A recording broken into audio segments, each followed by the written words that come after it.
तो भक्त जनों आइए हम सब श्रावण मास की नाग पंचमी की पूजा विधि जानते हैं कि कब है नाग पंचमी। श्रावण मास के शुक्ला पक्ष की पंचमी तिथि को हर बरस श्रद्धा और भक्ति के साथ नाग पंचमी का पर्व मनाया जाता है। बरस 2025 में यह पावन पर्व मंगलवार 29 जुलाई को मनाया जाएगा।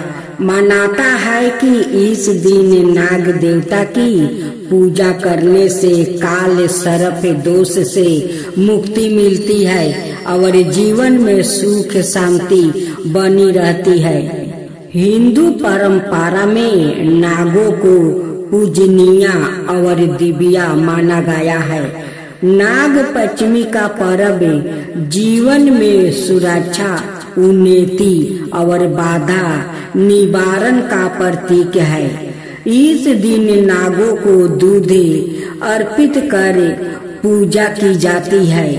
पूजा से शांति, समृद्धि और रक्षा की प्रार्थना की जाती है। यह पर्व हमें प्रकृति, जीवन, जंतुओं और अध्यात्म के बीच संतुलन बनाए रखने का संदेश भी देता है। नाग पंचमी 2025 तिथि और शुभ मुहूर्त। पंचमी तिथि आरंभ 28 जुलाई 2025 रात 11 बजे से 24 मिनट। पंचमी तिथि समाप्ति 30 जुलाई 2025 रात 12 बजे से 39 मिनट। मुख्य पूजा की तिथि 29 जुलाई 2025 मंगलवार। पूजा का शुभ मुहूर्त प्रात 6 बजे से 13 मिनट, 8 बजे से 49 मिनट तक रहेगा। इस समय में पूजा करने से विशेष पुण्य और लाभ प्राप्ति होता है। नाग पंचमी की पूजा विधि। नाग देवता की प्रतिमा या चित्रा को फूल, चावल और कच्चे दूध से पूजे। नाग मंत्र का जाप करें और विशेष से रक्षा की प्रार्थना करें। शिव मंदिर जाकर भगवान भोलेनाथ को दूध, बेलपत्र और जल अर्पित करें। इस दिन ताजा रोटी बनाना वर्जित माना जाता है। अत एक दिन पूर्व ही रोटियां तैयार कर ली जाती है। भारत के विभिन्न राज्यों जैसे उत्तर प्रदेश, महाराष्ट्र, मध्य प्रदेश, कर्नाटक और आंध्र प्रदेश में यह पर्व पारंपरिक रीति रिवाजों के साथ मनाया जाता है। कहीं सांपों की झांकियां निकलती है तो कहीं पौराणिक कथाओं का पाठ किया जाता है। यह उत्साह सांपों के संरक्षण और पर्यावरणीय संतुलन की आवश्यकता पर भी ध्यान आकर्षित करता है। काल सर्प दोष से मुक्ति। जिन लोगों की कुंडली में काल सर्प दोष होता है उनके लिए नाग पंचमी का दिन विशेष लाभकारी होता है। इस दिन नाग देवता की विधि पूर्वक पूजा करने से इस दोष के अशुभ प्रभावों से राहत मिल सकती है। नाग पंचमी की कहानी। नाग पंचमी का त्योहार हमारी परंपरा और संस्कृति से जुड़ा है। नागों के साथ जहाँ तमाम रहस्य जुड़े हैं वही ये जीवन की रक्षा करने वाले भी माने जाते हैं। नाग पंचमी पर विधिवत पूजन करने से इस देवता की कृपा मिलती है। साथ ही व्रत कथा पढ़ने का भी विधान है। यहाँ देखे नाग पंचमी की व्रत कथा हिंदी में।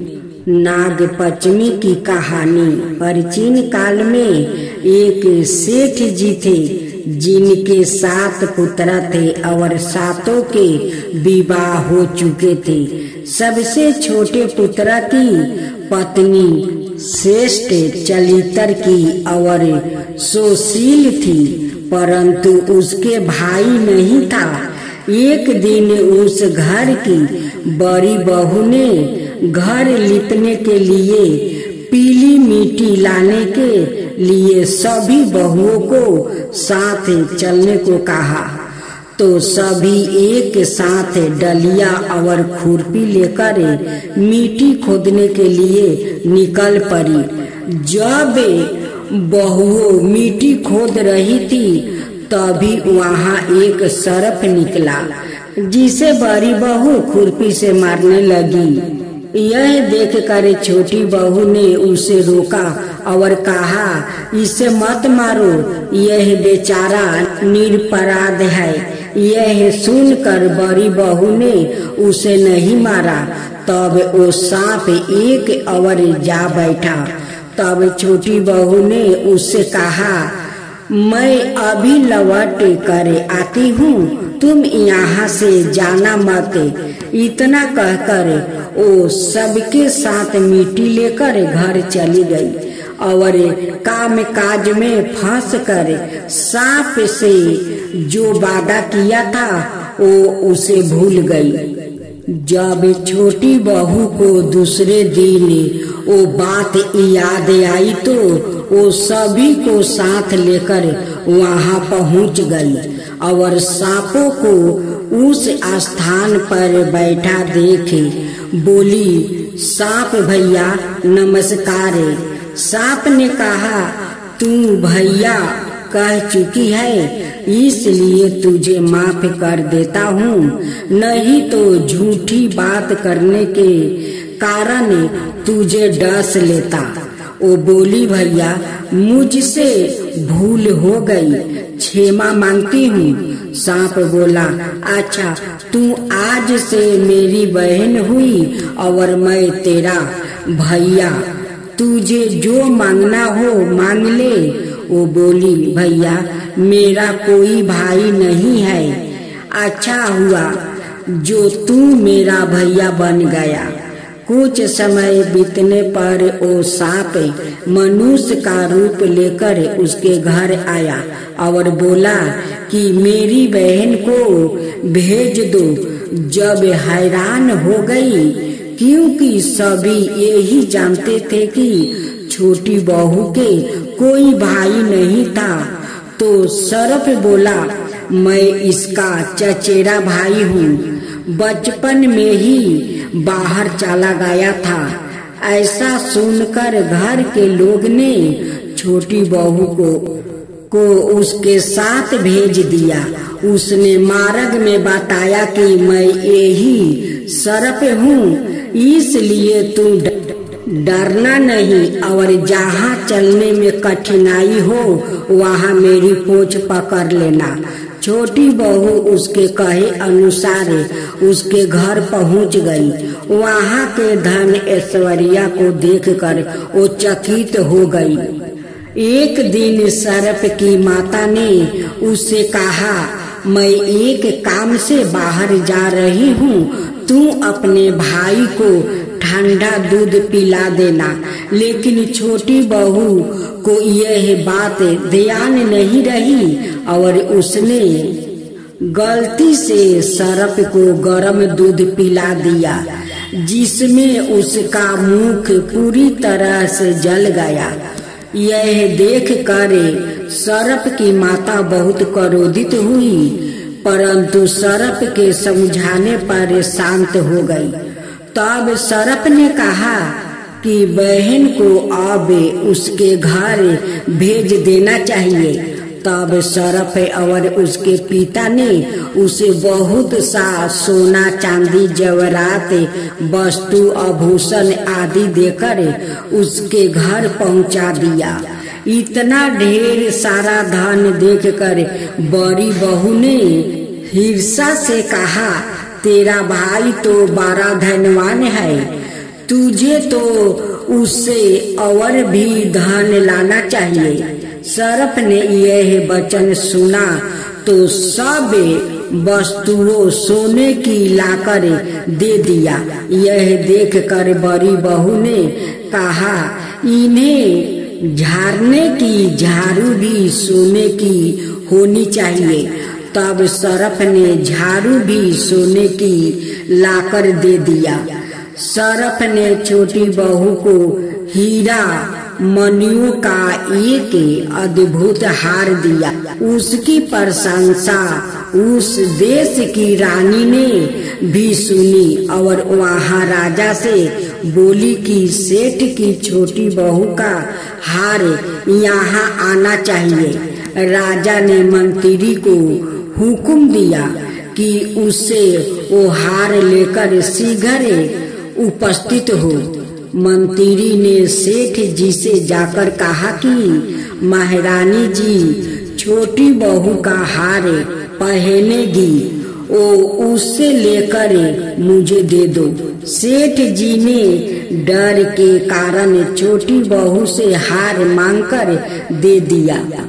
छोटी बहू को यह बात बहुत बुरी लगी। उसने अपने सरफ भाई को याद किया और आने पर प्रार्थना की, भैया रानी ने हार छीन लिया है, तुम कुछ ऐसा करो कि जब वो हार उसके गले में रहे तब तक के लिए सरफ बन जाए और जब वो मुझे लौटा दे तब हीरो और मणियों का हो जाए। सरफ ने ठीक वैसा ही किया। जैसे ही रानी ने हार पहना वैसा ही वो सरफ बन गया। यह देखकर रानी चीख पड़ी और रोने लगी। यह देखकर राजा ने सेठ के पास खबर भेजी कि छोटी बहू को तुरंत भेजो। सेठ जी डर गए कि राजा ना जाने क्या करेगा। वो सवाए छोटी बहू को साथ लेकर उपस्थित हुआ।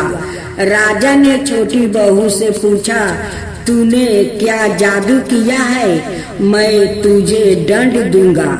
छोटी बहू बोली, राजन धीरजता क्षमा कीजिए, यह हार ही ऐसा ही है कि मेरे गले में हीरो और मणियों का रहता है और दूसरे के गले में वो सरफ बन जाता है। यह सुनकर राजा ने वो सरफ बना हार उसे देख कर कहा, अभी पहन कर दिखाओ।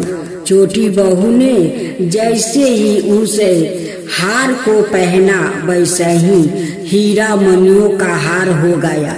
यह देख कर राजा को विश्वास हो गया और उसने प्रसन्न होकर उसे ढेर सारी मुद्राएं पुरस्कार में दिया। छोटी बहू घर लौट आई। उसके धन को देखकर बड़ी बहू ने ईर्ष्या के कारण उसके पति को सिखाया कि छोटी बहू के पास कहीं से धन आया है। यह सुनकर उसके पति ने अपनी पत्नी से पूछा कि सही बता, यह धन तुझे कौन देता है? तब उसने सरफ को याद किया। बहन को मुश्किल में फंसता देखे उसी समय सरफ वहाँ प्रकट हुआ और कहने लगा, जो मेरी बहन के आचरण पर संदेह करेगा तो मैं उसे खा लूंगा। यह सुनकर छोटी बहू का पति प्रसन्न हुआ और उससे सरफ देवता का आदर सम्मान किया ऐसी मान्यता है कि उसी दिन से नाग पंचमी का त्योहार मनाया जाने लगा और स्त्रियों सर्प को भाई मानकर उसकी पूजा करती है।